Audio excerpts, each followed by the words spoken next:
Hello friends, তো আজকে আমি রিভিউ করবো এই সুন্দর মজাদার খাবারগুলো। এই খাবারগুলো কোথায়? এই খাবারগুলো হচ্ছে হোটেল প্রাইম পার্ক, যেটা কক্সবাজারের সুগন্ধা বিচের কাছাকাছি। এখানে প্রথমেই ছিল হচ্ছে পরোটাগুলো খুবই মজা ছিল, গরম গরম সার্ভ করা হয়েছিল। এবং এরপরে হচ্ছে আমার ফেভারিট চিকেন বিরিয়ানিটার টেস্ট এত মজা ছিল যে আমার এখনও এটা টেস্ট মুখে লেগে আছে। এরপরে ছিল হচ্ছে চাউমিনটা আমার বোনের কাছে খুবই ভালো লেগেছে, ও বলেছে এটা নাকি ওর খাওয়া বেস্ট চাউমিন। এরপরে ছিল হচ্ছে সবজি আর ডালটার উপরে ওরা সুন্দর করে বেরেস্তা দিয়েছিল। এরপরে হচ্ছে ছিল একদম ফ্রেশ সালাদটা সকাল সকাল খেয়ে খুবই ভালো লাগতেছিল। এরপর ওদের টোস্টের ব্যবস্থা ছিল, আর এখানে জ্যাম ছিল, ব্রেড ছিল, আর এটা প্লেন কেক। আর এখানে দেখেন এই কেকগুলো এত সুন্দর, প্রত্যেকটা কালারফুল আর নিখুঁত করে বানানো হয়েছে।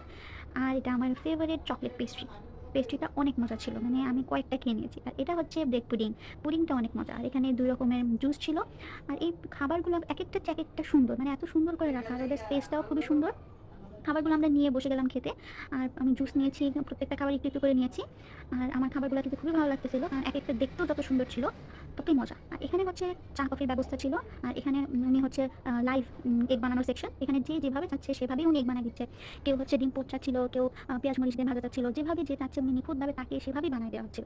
মানে উনি ধৈর্য সহকারে প্রত্যেকটা এগ বানাচ্ছিল। আমি অনেকক্ষণ দাঁড়ায় দাঁড়ায় দেখলাম যে উনি কীভাবে প্রত্যেকটা ডিফারেন্ট করে বানাচ্ছে, মানে যে এক একজন এসে বলতেছে যে হ্যাঁ আমাকে একটু মরিচ বেশি দিন, আমাকে একটু পেঁয়াজ বেশি দিন। আমরা নিয়েছিলাম হচ্ছে ডিম পোচ। আর এটা হচ্ছে আমার ফেভারিট সেকশন, চায়ের সেকশন। চা ছাড়া কি আর চলে? এবং ওনাকে আমি বললাম যে আমাকে একটু দুধ বেশি দিয়ে চা বানাই দিন, উনি আমাকে সেভাবেই দুধ দিয়ে চা বানাই দিল সুন্দর করে।